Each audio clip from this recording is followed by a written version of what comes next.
اعوذ باللہ من الشیطان الرجیم بسم اللہ الرحمن الرحیم کتب علیکم الصیام کما کتب علی الذین من قبلکم لعلکم تتقون. د رمضان المبارک په حواله باندې زمونږ نننی نشست دی. دې کې بحیثیت مسلمان د هر مسلمان نارینه او زنانه دا دغه په فرایضو کې په ذمه دارو کې ده چې کم عمل هغه کوي او په هغه باندې کم عمل د هغې وخت یې هغه را رواني، نو دله د هغې شرعي حیثیت معلومول پکار دي. صحیح. بعضې اعمال چې دي هغه فرض دي، بعضې واجب دي، بعضې سنت دي. نو د هغې باره کې قاعده دا ده چې کم اعمال د فرایضو نه دي نو د هغې متعلق علم او مسایل زده کول هغه به فرض دي. چې کم واجب دي د هغې متعلق چې څه احکام دي، مسایل دي، هغه معلومول به واجب وي. چې کم سنت دي نو د سنتو مطابق چې کم مسایل دي هغه معلومول سنت دي. لکه مونځ فرض دی نو موږ د مونځ فرایض دا معلومول فرض دي. صحیح. اودس فرض دی د مانځه دپاره نو د اودس فرایض معلومول دا زموږ ذمواري فرض دي. دکسې ماه رمضان را روانه ده نو ماه رمضان هر مسلمان له پکار دي چې د دې شرعي حیثیت وپېژني. نو که چېرې د دې شرعي حیثیت سړی معلوم کړي نو بیا د عمل کول سړي ته آسان شي او احتیاطونه به وکړي او دا عمل د تباه کېدو نه د بې پیدې کېدو نه محفوظ پاتې شي. چې په سړي کې دننه تقوا وي، پرهیزګاري او د ده په اړه کې د الله د حکم عظمت وي نو ده ته په دې احکامو عمل کول اسان وي. لکه د هغې یو مثال به تاسو ته درکړم چې شریعت مونږ ته قرآن په دې باب د سورې بقره کې وایي چې د ښځې د خاوند په منځ کې طلاق واقع شو، د دې جدایي راله، ښځې خپل مهر واخیسته کور ته لاړه. خو قرآن دلته یو قاعده ذکر کوي ولا تنسوا الفضل بینکم. رشته کټ شوه د ښځې د خاوند په مابین کې د زوجیت، خو ګورې اوس په دې د یو بل سره خپله غم حادي کوي کورنۍ، دوی به خپل میاس کې دغه رشته دا به نه کټ کوي، به دا خو د ښځې د خاوند کور سم رانغی، طلاق وشي، خبره ختمه شوه. خو د دې کورنۍ او د ښځې د کورنۍ په مابین کې به یو بل سره غم حادي او تګ راتګ او یو بل سره به احسان کول دي. اوس که مونږ په معاشره کې وګورو که نه چې د چا په منځ کې طلاق واقع شوی دی نو تر نیکیانو نه راوالې تر کړوسو پورې هغې دښمنۍ را روانې. اوس په دې حکم باندې عمل کول چې زما نه طلاق اخیستلی شوی دی، زه به دې کور سره اوس احسان کوم، ما ته شریعت حکم دی، نو دا بغیر د تقوا نه کېږي. نو دا تقوا به مونږ کې څنګه پیدا کېږي؟ د دې دپاره په دې باب کې د روژې مسله الله تعالی مونږ ته بیان کړې ده چې په دې مسایلو باندې عمل کول اسان شي. نو د روژې باره کې لعلکم تتقون چې تاسو کې تقوا راشي. چې تقوا به مونږ کې راشي نو په اعمالو باندې به انشاءالله تعالی عمل کول هغه به اسان شي. ستاسو د خبرې مقصد دا دی چې لکه د روژې نیولو سره تقوا پیدا کېږي. تقوا پیدا کېږي، د الله کتاب ویلي دي که نه، هغې سره چې کوم دی بیا په اعمالو باندې، په اوامرو باندې، په نواهیو باندې عمل اساني.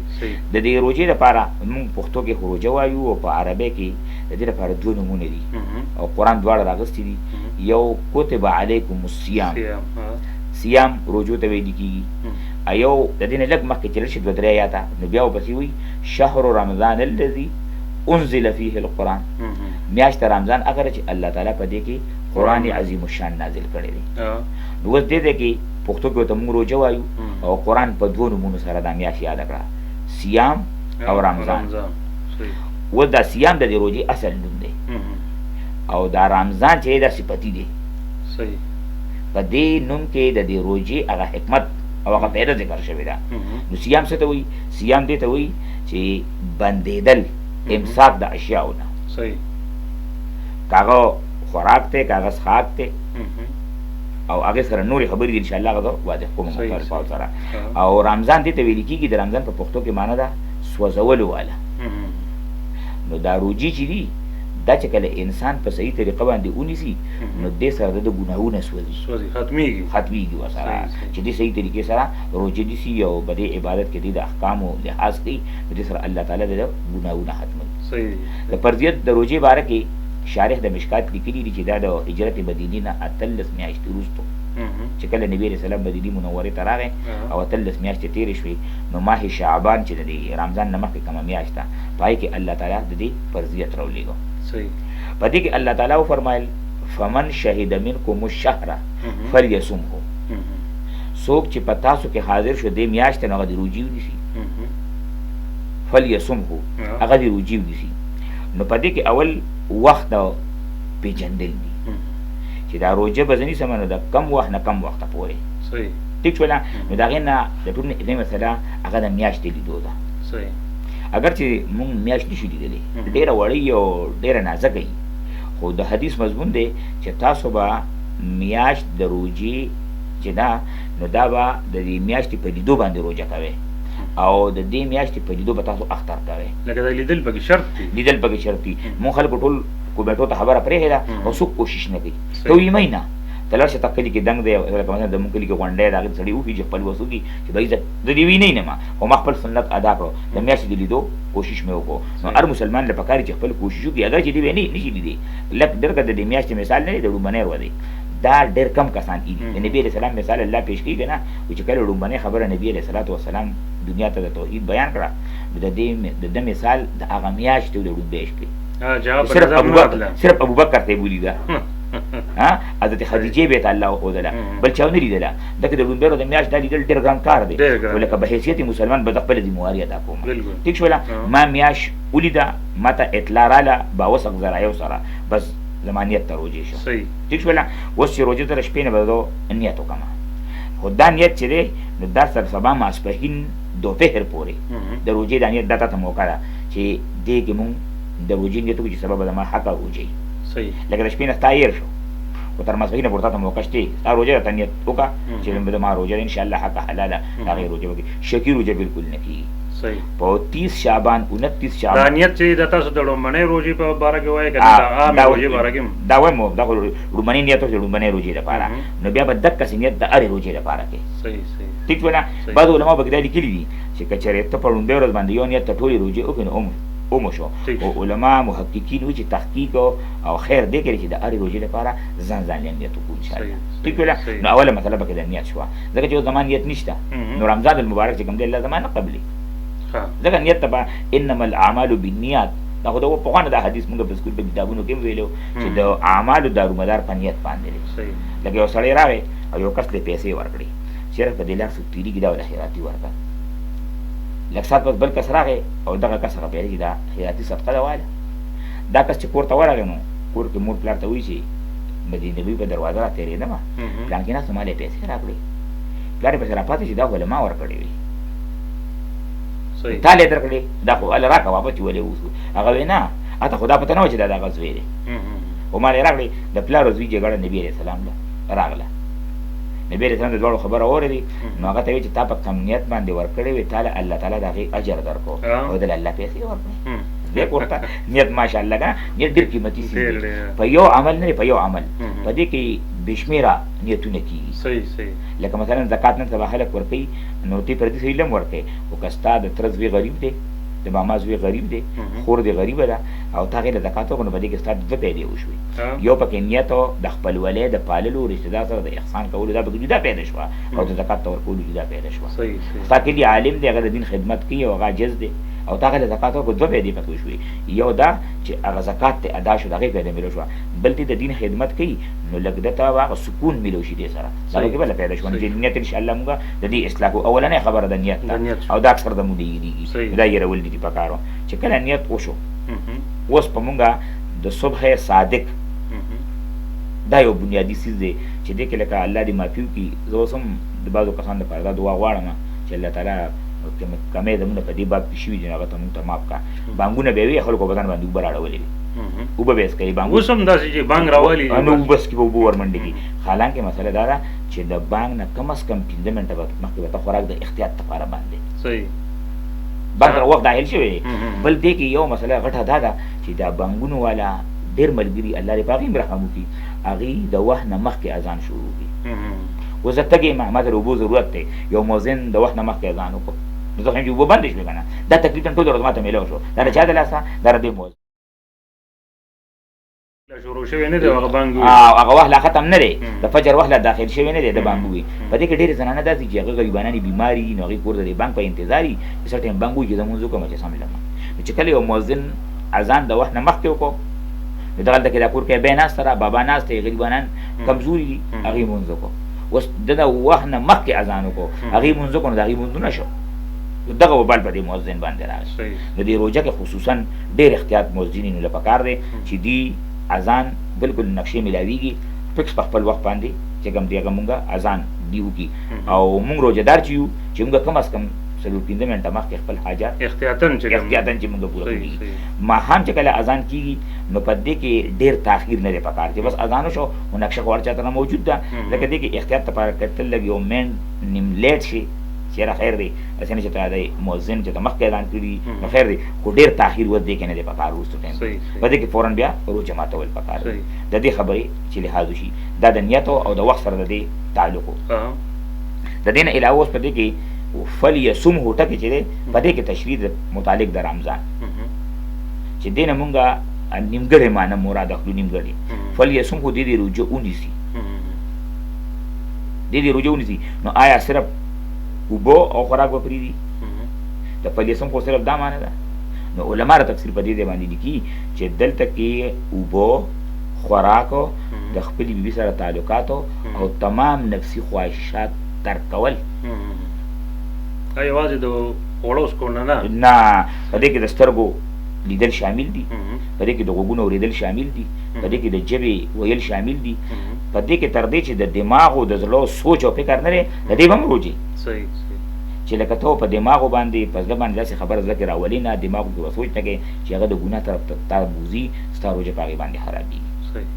یو په دې کې د دې خبرې چې دا ټولې خبرې به مونږ خیال ساتو چې صرف د خوراک سره نه به روژې نه بلکې د غیبت او د چغلې بدنظرۍ غلطې خبرې اورېدل او د ګناه زیاته تلل په لاس باندې د ګناه څیزونه راغستل او خاص کر په دې کې نن سبا زموږ یو غټه مسله دا ده چې شرقي پرده په کورونو کې نشته نو چې نشته نو په دې شرقي پرده باندې روژه ډېره زیاته خرابېږي ځکه چې اوس هلته کې مونږ زما روندار ګرځي زما د تره لور ګرځي په کور کې په یو کور کې شریک یو او ماه رمضان دی زما د نظر بار بار لګي په دې سره روژه ډېره زیاته سپکېږي ځکه دا یو حدیث مضمون دی چې نبي علیه السلام فرمایي ډېر خلک روژه ونیسي خو ډېر د دروغو نه د غیبت نه د ګناهونو نه ځان بچ نه کړي چې ماښام دی په الله اکبر روژه ماتوي نو دته د لوږې او د تندې نه سوا هېڅ نه میلاوي بس دومره شو چې دی غریب نن ټوله ورځ د لوږه تنده تېره کړه نور داسې میلاو نه شو نو دې کې د دې ګناهونو نه زیات حفاظت پکار دی بل په دې کې دا فردیت کې یو غټه مسله دا ده چې د معصومان هلکان او جینکۍ چې دا نوي نوي بالغان کېږي دې کې لکه ډېره کوتاهي زمونږ کېږي مونږ وایو معصوم ته وایو چې دی خو له قد نه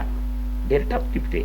او د ده عمر لا د دوره نه دی او چې مونږ یې عمر معلوم کړو نو هغه د 1400 کالونه سره وایي چې که څه کال زموږ یو معصوم باندې روژې فرض دي مېله به تاسو به وینئ چې لکه که تاسو هغه ته ګورئ نو لکه تاسو چې دا په ده خو ظلم ټکی چې به درته روژې نیسي خو د هغه عمر شرعي لحاظ سره 3 میاشتې مخکې بل دا چې لکه مور او پلار ته خو کم از کم د هغې عمر معلومي که نه پکار ده چې د هغې باره کې ښه ځان پوه کړي نو ګوره د روژې لپاره اول شرط څه دی هغه اثارات دي چې اثارات په بدن د الک د جینۍ ښکاره شو نو دا د جینۍ د 9 کالو نه والي د بالغ کېدو اول خو دا مسله ده نو که چېرې اثارات ښکاره شو که په 9 سال کې دا جینۍ ښکاره شو که په 11 کې که په 12 کې که په 13 کې روژې ونیسي دا 15 سال عمر چې دی دا چې کله اثارات ښکاره نه شي نو بیا به 15 سال لکه دا 15 د دې اخري حد د دې نه مخکې اثارات کو په 11 کې راغله کو په 12 کې راغله علامات د بلوغ ښکاره شو ادانګې الک د 12 د 13 تقریبا 13 سال نه پس دکې علامات ښکاره کېږي نو که علامات ښکاره وي 15 سال ته صبر نه کوو بیا فوراً دې روژې نیسي نو په دې کې زموږ غټه غلطي دا کېږي چې موږ د خپلو بچو تاریخ پیدایش مونږ په انګریزي تاریخ کې لیکو لکه زموږ څه کال یو ماشوم تاسو ما مثال درکړم د هغه تاریخ پیدایش چې دی 16 جون 2005 دی نو په 16 جون 2020 کې به د هغه 15 سال برابرېږي صحیح خبره سمجھ ته راغله که نه او دا له جون میاشت نه شروع دا خو اوس دلته کې مۍ شروع دی که نه لکه 2 مۍ یو میاشت فرق راغی یو میاشت لا فرق شته پاتې ده لکه اوس دې بالغ به د روژې نشته دې وخت کې د انګریزي تاریخ مطابق خو چونکې د مسلمان د بلوغت دا مدت چې دی دا په اسلامي تاریخ باندې صحیح نو هر مسلمان له پکار دی موږ تاسو د چینل په ذریعه باندې په وساتت سره ټولو مسلمانانو ته دا دعوت ورکوو چې تاسو د خپلو ماشومانو تاریخ پیدایش په اسلامي اوس هم دا موقع شته ګورئ د چا بچې په جون په میاشت کې پیدا شوی دی جون 2005 کې کم ماشوم پیدا شوی دی نو په هغه د انګریزي تاریخ مطابق روژې نه دي پرده نو د هغه مور پلار خو په دغه باندې فیصله کوي او حالانکې دې 4 میاشتې مخکې بالغ شوی په اسلامي تاریخ باندې نو دې باندې لکه امت ته لکه ډېر غم پکار دی چې چا بچو داسې کړي دي چې هغوی فورن د یو عالم سره کنه سبا انټرنیټ عام دی او ګوګل باندې هر څیز موجود دی مثلا ستا د بچي تاریخ پیدایش 16 جون 2015 دی 2005 دی نو هغې کې ورکه اسلامیک کیلنډر ورسره ولیکه اسلامیک کیلنډر آپ 16 جون 2015 د 2005 تا ته به ډایرکټ د هغې تاریخ راشي نو ته حساب وکړه دا ته به د خپل بچي د بلوغت پته ولګي دې باندې ډېر زیات لکه دې کې ډېر کوتاهي کېږي او ذمهواري ټوله په پلار دی جي په مور ده زه کله کله ځان سره وایم بیا روجي نیسم چېرته ځکه چې زموږ په ټایم چې هغې ته نه وي پوهې کړي که نه وي پوه شوي که نه بیا چې که زموږ مور پلار سبا په دې کې ګډېږي زموږ په وجه باندې چې هغې ته تکلیف ونه رسي دا پکې د بلوغت سره متعلق مسایل شو د دې نه علاوه اوس دا میاشت چې ده نو دا د خیر میاشت ده په دې کې چې کوم دی اوس موږ ځان الله ته نږدې کول پکار دي هغه مشهور حدیث دی چې نبي علیه السلام په منبر باندې قدمونه مبارکه کې اېښودل خو او درې ځلې امین ویلو نو په هغې کې یو دا ویلو چې جبریل امین خیره وکړه الله دې هغه سړی تباه کړي چې ماه رمضان پرې راغله او د دومره عبادت ونه کړو چې د الله باندې ځان معاف نه کړو دې د خدای تباه کړي نبي علیه السلام وی امین واقعي چې دې میاشت کې دې الله ته نږدې نه شي او دې میاشت کې دې الله تعالی چې کوم دی هغه ونه بخښي نو بله کله به دې الله تعالی بخښي نو دا میاشت مغفرت ده نو د مغفرت لپاره اوس په دې کې یو اولنی ترس پکار دی په یو بل باندې رحم پکار دی په یو بل باندې او دا مقدسه میاشت ده نو زموږ کاروباري لین ته چې موږ لوړ شو نو ظلم شروع دی د 250 لکه مثلا د روزې نه مخکې کجورې په 240 250 باندې وي هغه اوس په 360 باندې اټومیټک به بره لړې غیر مسلمو کې دا جنگ اخبار کې یو کالم نه کاوه جاوید چودھری هغه نو ډېر بهترین کالم لیکي اوس د بل اخبار راته دی هغه یو کالم یو خپل د روزې باره کې یو کالم لیکلی چې زه جرمني ته تللی وم زما چې کوم میزبان هغه ماته چې سر به تا د هغه هوټل ته بوځم چې په هغې کې بادشاهان خوراک کوي تو پکې په خوراک تباه کولی شي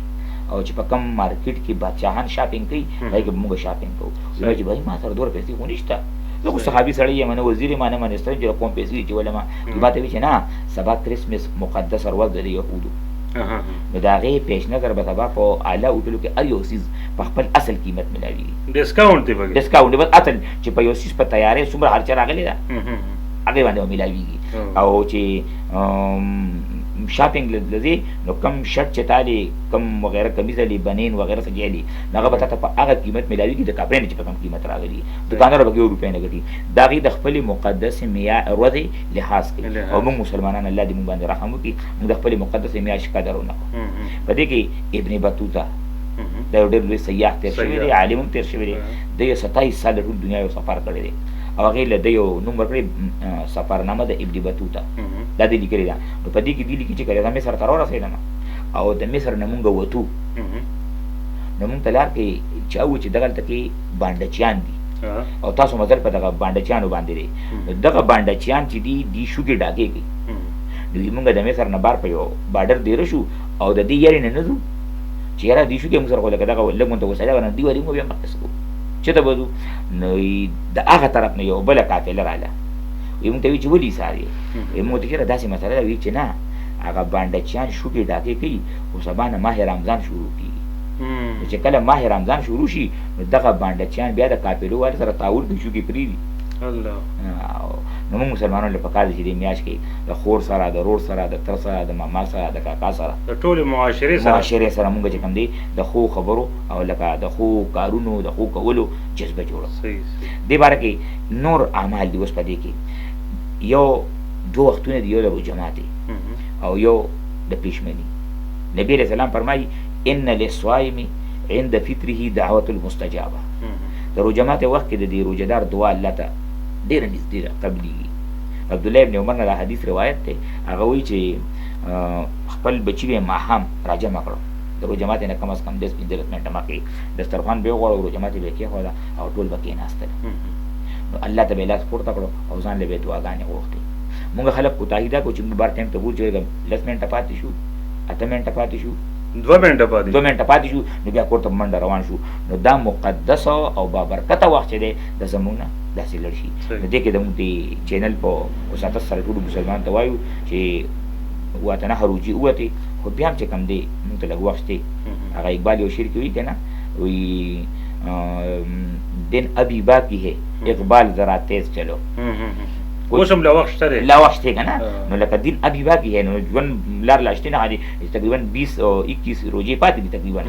چې دې کې موږ ان شاء الله د ماهم د وخت لحاظ وکړو او په دې کې دعاګانې وغواړو چې ځان ته موږ رزق ارزو او ماشومان به ځان ډېر کوونه خلک ماشومان پاسي د ماشومان به د عادت کې ځان سره دعا ده او دویم وخت پېشمنی دي په دې کې الله د خپل شان مناسب دویم اسمان ته راغلي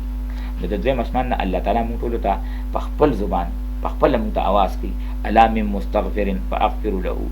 الا من مسترزق فارزق له تاسو کې څوک تنگ دسته شته چې داغه منډه ډیره ده مهنت ډیر دی روزي کمه ده برکت پکې نشته ما نو غواړي د بوله په دې کې برکت واچوم په تاسو کې څوک د ګناوونو نه تنگ شوی په خپل ګناوونو د ستومانه شوی چې زه دغه د مافه او هغه سره معامله وکم د دې دوه وختونو کې د مافه د وختلو خپل حاجات الله ته پیش کول د دې ډیر لحاظ پکار دی پاره شو روزدار چې کله دی د دې غیبت او چغلو او د دې پردو خبرو غلط سوچونو فکرونو نه د خپل روزه پاک کی نو په جنت کې نبی رسول الله فرمایي ان فی الجنه ثمانیه ابواب د جنت اته دروازې دي په اتو دروازو کې یو دروازه چې دا هغه ته باب الریان ویل کی او د ریان په پښتو کې معنی سیراب کېدل صحیح نو دې ته دا ریان ځکه مولا علی قاری مرقات کې لیکي چې دا وته ځکه وایي چې دې کې نهرونه د پيو د جنتی شرابو د خالص اوبو او د ګبینانو د پکې وافر مقدار کې او په دې کې میوه هر قسمه ډېر په وافر مقدار کې دي دا ولي دا ځکه چې د روزدار په دنیا کې تنده او لوګه برداشت کړي نو الله ولا په جنت ریان کې باب الریان کې د دې خبرو څخه تیاری کړي دا دروازې دوم په انتظار دي لکه حدیث کې راځي کنه چې یو زنانه خپل خاوند سره جنگ کوي او هغه سره جګړه کوي نو د دې خاوند جنتی بیبيانې الله تعالی د دې خدای ته متوجي کی وته وی الله تعالی هلاک کی الله تعالی لعنت کی دا خو تاسو سره میلمه دي او ډېر زر بدی مونږ راشي مونږ ته په انتظار یو ته ولې دې تانګې نو هغه دروازې زموږ انتظار کوي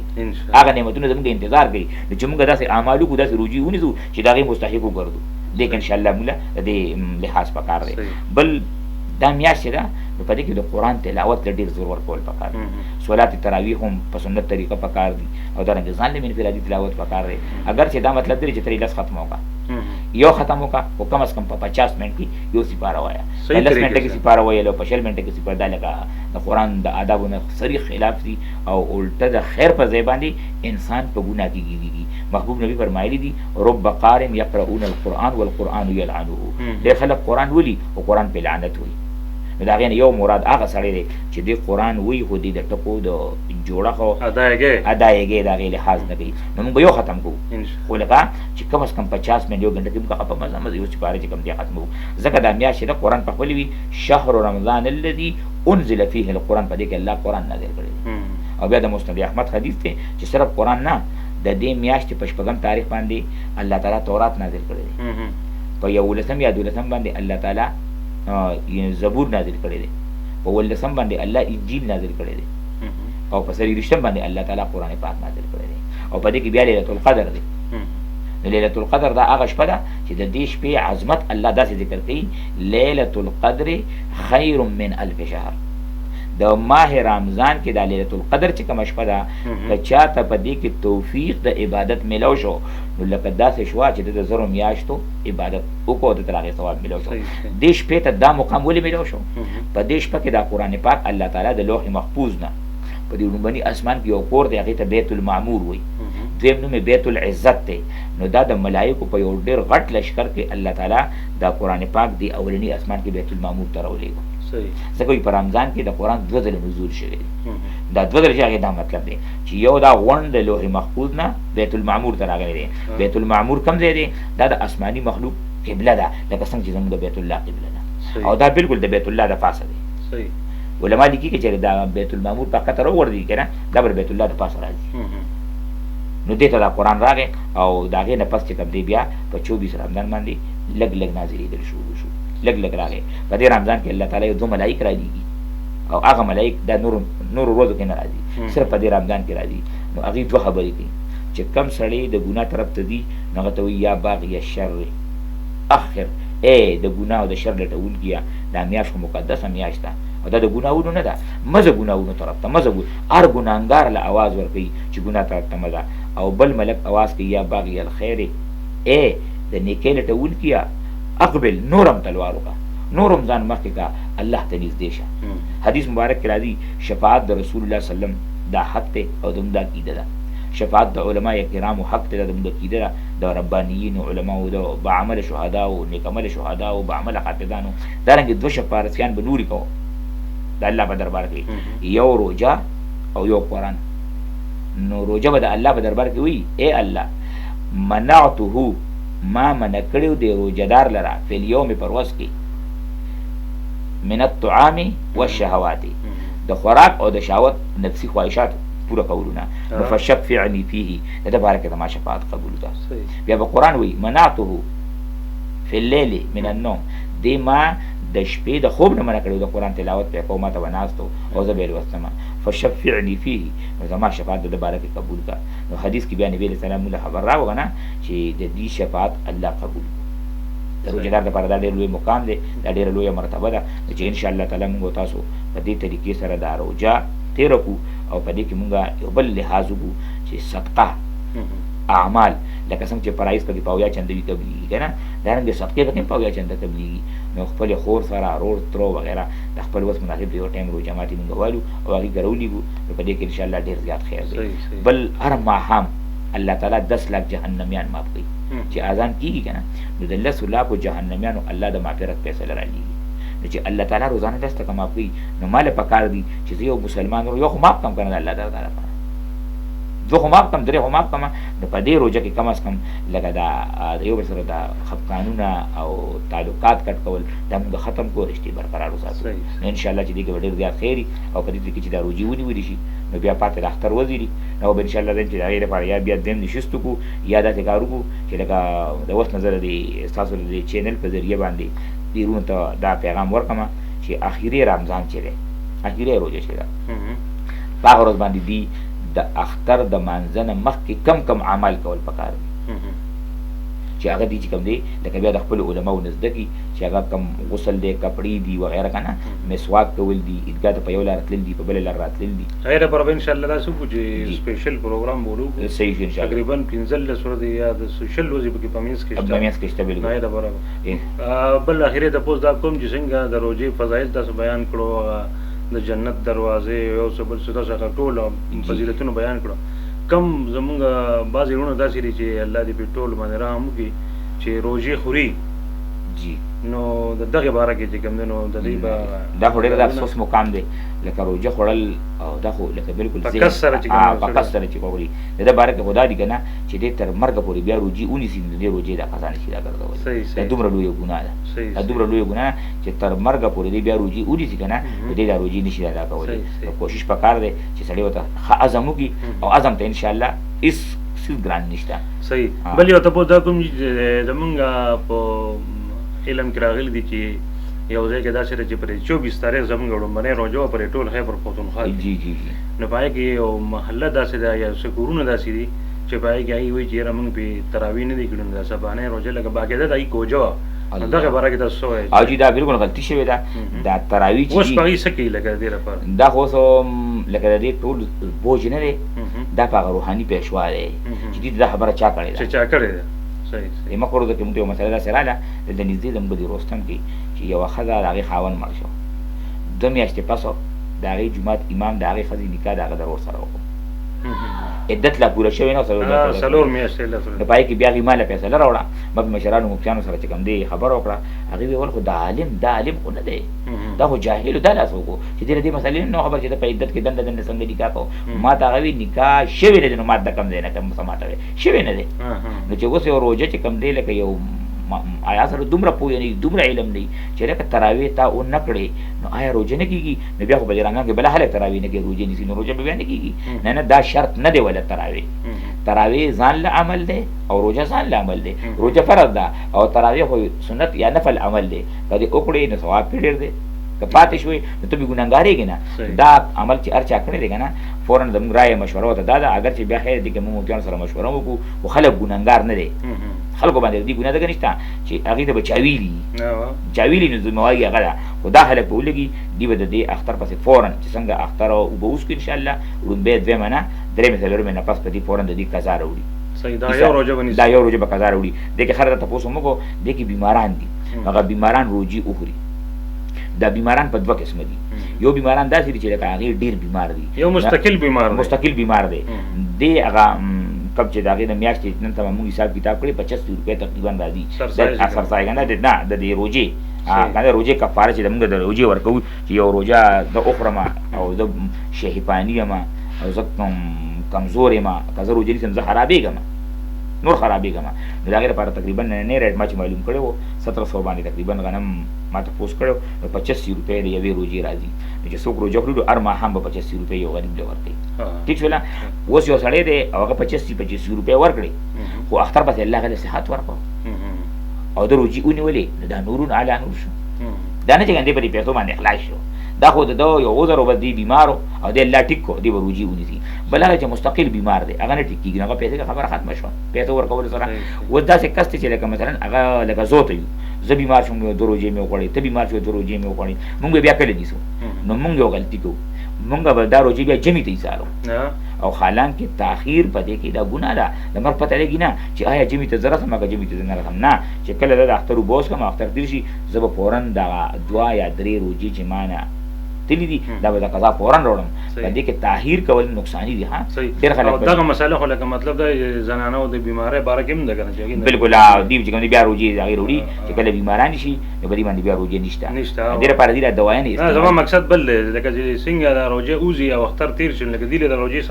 سمدست نیول پکار دي. دا د هغه سړي دپاره نه دي پکار چې هغه ډېر خراب دی او هغې بغیر د جمعې نه نشي نیولی. نو خیر دی ځکه هغه عذر دی. خو چې لکه موږ ځوانان یو زنانه لکه ځوانانې دي دي به اختر پسې فورا نیسي